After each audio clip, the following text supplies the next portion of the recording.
Colin Evans is the chief executive of ThroughVision, an Oxfordshire-based company that's developed technology to detect whether someone's carrying a knife. Weapons concealed in clothing is a problem all around the world. The technology was... This is exactly the same camera TIs in the UK around the world and investigating police officers that we're using in this new agency I'm working for. Exactly the same. You have to stand there and sort of twister, put your feet in certain positions. That's on the mat. Face the front, face to the left, to the right, and face the wall. And it's come from Oxford. Oxford is one of the global researchers that's now doing hidden case studies and research on people like targets like me, and they're running around private detective agencies and rogue mercenaries who are networking back to them via secret websites. Oxford, I heard from enough TIs, thank you. Oxford and Warwick University. That's all in my vicinity, and I delivered it all around Oxford as well for SCS. And so organisations or corporations are collaborating with private detective agencies, local NHS, local researchers and mental health sectors, to do hidden case studies on targets they have listed, and they're going out of the way to research on 24 hours a day, 365 days a year, and even manipulating works areas. So in waves of contracts, future contracts and bribes from these universities, from these psychiatrists, psychologists, sociologists, police officers, council workers, private detectives, because a lot of them, of the senior peers, they're retired and they've got contacts from all over the world because of the internet streaming technology now. So you may think of psychiatrists, police officers, private detectives, judge and jury, who know business people, who know directors, know millionaires, billionaires. And so, the longer it goes on, these Coventry council people, Coventry police, and the private detective agency, they've given all the secrets away. And that's how, and they're getting paid loads of money, because these universities, they've got millions, got billions. And they're going out of their way to pay mercenaries to go and get sociology, everyday human behavioural science data, and hidden case studies research on targets and unsuspecting people who don't realise this is going on. And when you're listed, especially in Coventry and in West Midlands, they try and send people insane and try and maim people, disable people via all the technologies I am exposing and TI's exposing in the UK and around the world. Thank you again to the TI community. So I'll leave this on. Originally designed to detect suicide bomb vests hidden under clothing at checkpoints, other mass casualty weapons such as an assault rifle, also item. Because the leaders mentioned mental health and mentioned these mental health institutions over the years, and I know what they're up to, think of the body doubles they can use in works areas who are carrying some kind of a weapon and then try and say it's me. So when I mentioned Rayside, it's because the covert operators have mentioned Rayside. Rayside TIs in the UK and around the world is a secure prison for normally criminals who are insane. It's like a secure mental health prison. And the senior leader, private detective agency, and the Coventry Council Police, retired police officers, and the Swansea Centre doctors. That's where they put quite a few Coventry people in. They put Darren Wildsmith in there. They put Ellis Trigger, Ian Harding in there, ex-doorman. And then they destroy the criminals and the targets who can get stitched up, framed up in there. They destroy their mind, body and soul. Over decades of how many years they put them in there for, and other prisons and mental health institutions once they get out, because they're going to be registered as mentally insane. They'll destroy them via the medication they give out, which is intentionally to destroy the brain cells and dysfunction and destroy the mind and soul of the target they will try desperately to put into a mental health secure prison or into a mental health institution or into elderly care home. That's like Dr. Peter Bregan. I've mentioned research Dr. Peter Bregan, and when corruption racketeering is out of control, they go out targeting in certain governments and certain cities, certain towns, certain villages. The nasty, evil servants of the government. Yeah, there's plenty of them all over the UK, as TR's exposing. Leicester's at the top of the list in the UK. Yeah, it's happening in Newcastle, it's happening in Northampton, happening in Bournemouth, Manchester. Yeah, it's happening all over the UK in the big cities. Yeah, and a lot of communities are unaware of it all because they didn't realise it's going on, and they're involved. That the COVERT operators have probably got to them to beehive mind them. Yeah, a lot of community members don't realise this is going on. All the homeless people, all the people who've been messed around by the DHSS and classed as homeless. Yeah, put into homeless shelters, YMCAs. Yeah, a lot of prisoners don't realise that all this stuff's been going on for decades and generations, and they've been entrapped in a lot of cases or been worked on to go and feed the addict, go and feed the addiction, whatever they're addicted to. Yeah, it's a vicious system that they have implemented and gotten away with for decades and generations, and plenty of historical court cases. Yeah, there has been plenty of miscarriages of justice. Believe me, as TR is exposing. Such as handguns, firearms, knives, even bottles of acid that could be used to, injure somebody. The cameras use thermal imaging to pick up body heat and to detect items concealed under clothing. This is the camera here.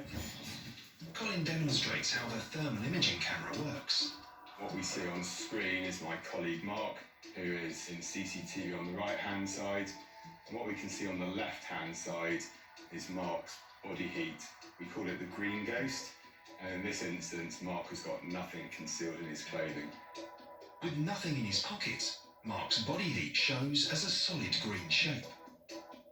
But if he conceals a replica firearm under his clothing, it shows up. Here we can see Mark at about 7 metres away from the camera with a clear, obvious anomaly on his chest area, a large black item. The replica weapon blocks Mark's body heat. It appears as a black shape against the green shape of his body. So if Mark walks slowly forward, as he gets a little bit closer, we can see the size and the shape of that item, and in this instance it's clearly a machine gun. Unlike a metal detector, these body heat cameras can detect things made of any material. Mark hides 3 more different items in his clothing. We've clearly got 2 or 3 items that we can see there. So if I play the role of a security guard, I could say to Mark, excuse me sir, you seem to have something in your upper left breast pocket area. Mark takes out a packet of cigarettes. So we can clearly see that's now gone, so I've resolved that alarm. But Mark, you've also now got something in your left-hand pocket down there. Can you take that one out? This time, it's a large bag of sweets. But we still have one more item. We can see something over on his front of his left-hand leg. So maybe show us what that is, please, Mark. On this occasion, Mark's concealing a knife. So going through that process, clearly I was able to identify items he had concealed without touching or frisking Mark. This process is called a virtual pat-down. It allows a police officer or security guard to check whether someone is carrying a knife, but from a safe distance. Clearly that is a more respectful way of dealing with an individual, but there's also a safety aspect to it, in that somebody performing the search doesn't have to go close to the person just in case they're carrying a weapon of some description. Unlike airport scanners, this technology can check large numbers of people quickly, from up to 10 metres away.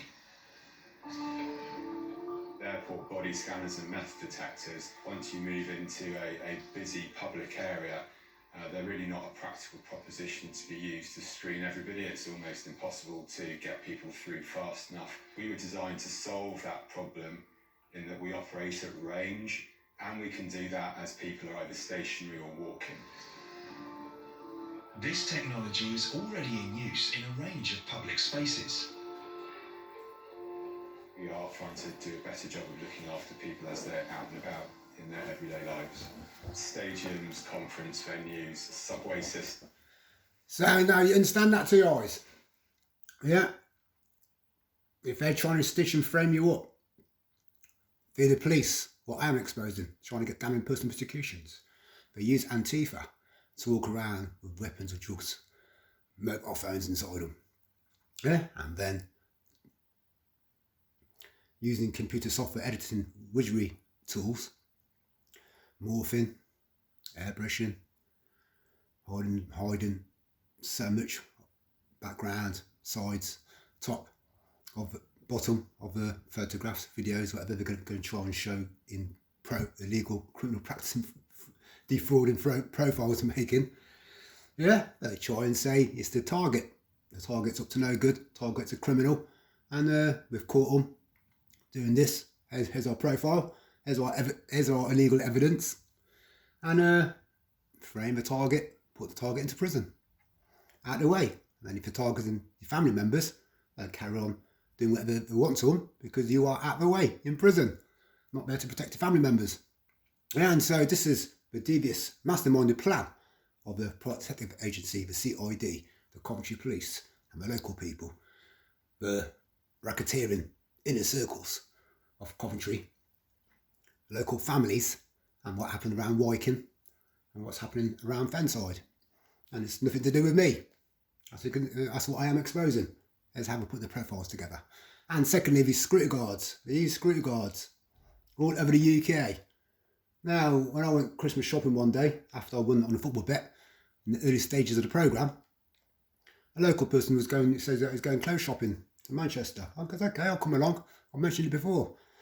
A Bolton player was in the shop that I bought a jacket from. I was just trying to think of his name. Played for Bolton. Big bushy black hair. He'll come to us in a minute. I said, walked out the shop. I said, what? I said, oh, he's walking off. I don't know if I'm shouting out to him, and he turned around, just gave a wave. Anyway, later on, we cut through the shopping centre, and an Indian security guard tapped me on the shoulder for some reason. I'm just trying to think whether he was walking past us and trying to say, go that way, exit, whatever. Anyway, due to the level of security guards we're using, yeah, it's all over the UK, and security guards who are using this equipment, all their computer security is open for these private detectives to access works information and get what we want from implants in there and the target's bodies, compare it all, or if they're up to skullduggery, they'll try and do a illegal criminal manoeuvre on them, illegal damning personal persecution, and try and stitch and frame up the target for someone else's crimes. So the saga continues. Airports, border crossing points, so quite a range of environments that we're effective in. And that's why I said I'll expose the street fitter, TIs, because they're using this technology, yeah, aiming the equipment on other people's bodies, and they try and say it's a target carrying it all. The cameras can scan up to 2,000 people an hour. They've been introduced on the Los Angeles Metro. We were introduced a couple of years ago as a specific counter-terrorism measure, and there our equipment. And remember, I've mentioned LAPD, David Thompson, Taekwondo martial arts expert, who went around in America learning about self-defense and made contacts, made links, made association with LAPD. And obviously since the internet took off, for its phone calls, long distance phone calls, now the internet, they can communicate, collaborate, conspire, pass knowledge, information on of what the latest crime detecting equipment is. Yeah, and what the abusing and authority strategies they all do. Yeah, and don't forget America, what happens in America happens around the world after. Similar protocols, similar strategies, equipment, yeah, modified policing, controlling of the councils, So, yeah, like I said, these private detectives are just copycatted Americans and the Canadians when it all comes to psychological warfare, to policing, to being abusive, trespassing, walking burglary, using technologies, and trying to make illegal criminal practice surveillance profiles. Used on battery-powered buggies, allowing it to be randomly deployed around the network, helping keep the citizens of Los Angeles safe. In 2019, the cameras were trialled on the London Underground as a way of tackling knife crime. The beauty of this technology is it may actually negate the need for a search. So if there is an indication and officers then conduct, some simple Q&As with a member of the public, they may actually negate a need for a search because there may be an innocent explanation. We want broad public support, but absolutely, yeah, it's a deterrent. We want to make it a hostile environment. These cutting-edge cameras, designed by British scientists, are already being exported all over the world. In future, they could be helping police here in the UK. We work closely with law enforcement organisations in that particular area. Here in the UK, knife crime is a big challenge, and we are proud to be working with the right authorities, looking at how our technology can be used to help with that.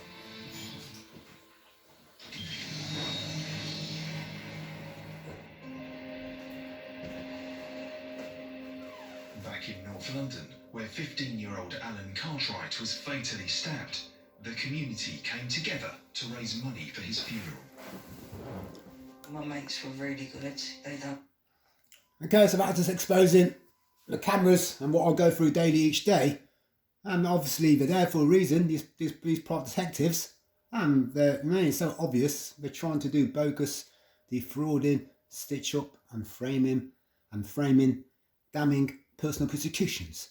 Yeah, to try and destroy my working life and my community living, and then get me out of the way, and then to try and destroy my mother and my brother, who I've tried to warn about what's going on.